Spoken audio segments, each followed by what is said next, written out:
Hi, this is Kat with Beadaholique, and in this video I'm going to show you some tips for making really cute little figurines for brick stitch. Now, these are going to be some advanced tips, so I'm already assuming that you know how to do brick stitch, but let's just talk about that for a quick moment here. So let me draw your attention to my little jack-o'-lantern here. And now on this guy, you'll notice this sort of center panel here, before it starts doing all those decreases. This is a very typical style of brick stitch where you're having that little jog in and out of those beads right there. And to show you that, let me show you our little pattern here. Now this is a little tutorial, this is a little PDF that you can download at beadaholique.com, and it kind of walks you through the basic of a brick stitch. So you're always going to start with that ladder stitch, and then you'll notice you'll get that second row where you'll have that one bead that sort of juts out to the side.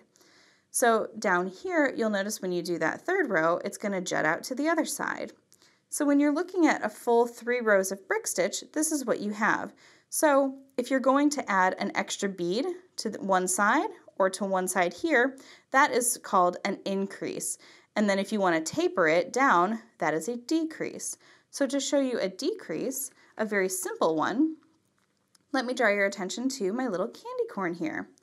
So that ladder stitch row is all the way at the bottom, and then instead of adding that extra bead to the side, we've done our decreases.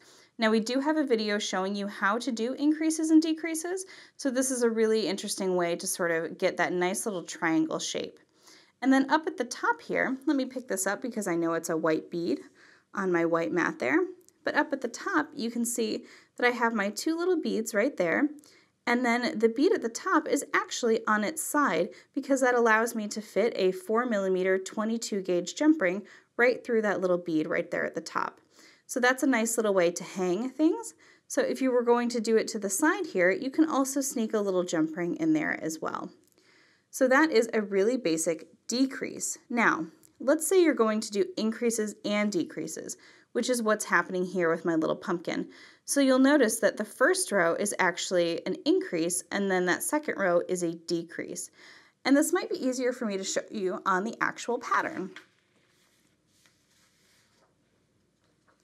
So I have my pattern here, so hopefully you can see this a little bit easier. So what's happening here is this row is where I suggest you start. Now you can start either here or here, but I wouldn't start down at the bottom. So that's another thing to think about when you're doing your patterns, is where you're going to start. Now I always recommend starting at probably one of the more wide points, so you can start right here in the middle, or all of these 4 rows are going to be the same, so you can start at one side and leave an extra long tail for you to go back and use that tail to work your way down and do those decreases. And then if you want to work your way up, you'll be able to go all the way up here. Okay, now let's talk really quick about what happens when you get to a point like this, where you have to then not only jump over 1 bead, but you have to jump over 2 in order to add your next row. So let's say you're coming out here. What you're going to need to do is, you wouldn't want to go out here with your thread because that'll create a little thread bridge. So I recommend going down through this bead, and you'll go through that bead, create your thread bridge coming up here, and then you're coming out this bead. So then you're ready to do your increase. So it's as though this row no longer exists. So that's how you do it. So you come out this bead, into this one, in here, and then you're turned around to come out this bead. That is the easiest way to do that. And then you pick up your 2 beads and you go under your thread bridge, your second thread bridge there, to jet those in. So again, you kind of just do the same thing. And this is that little bead up at the top. So if you have those 2 bridge beads, you'll be able to do that. Now let's talk for a little second about my ghost here. Now my top row here does not have an even number of beads, so I can't go from one bead to the next in terms of adding that extra little bead at the top. So what you're going to see, and let me kind of put that against my finger there, instead of going through one bead and going down through another, I've come up through the center bead, added that bead at the top, and gone right back down through that center bead.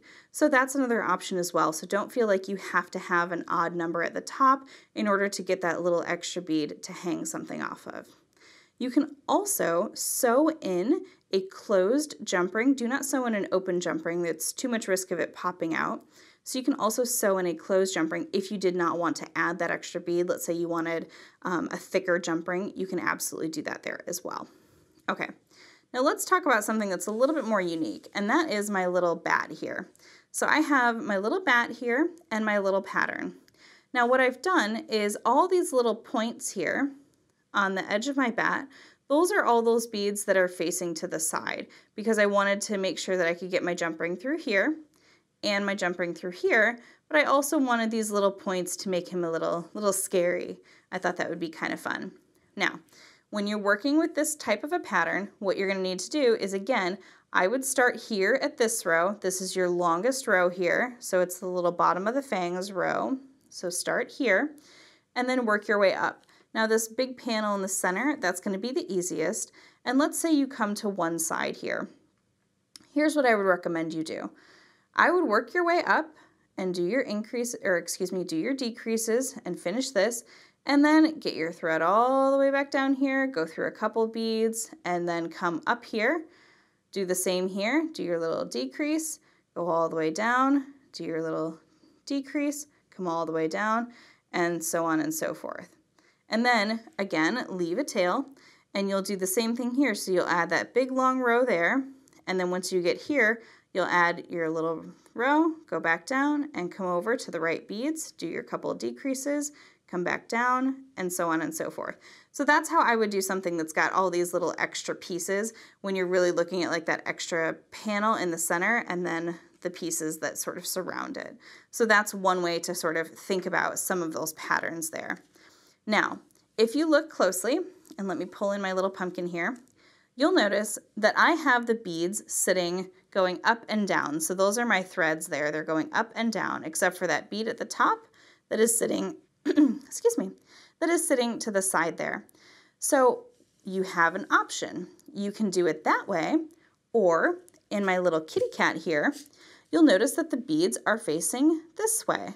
So what you can do is you can actually flip your pattern. There's no right or wrong way to do your pattern.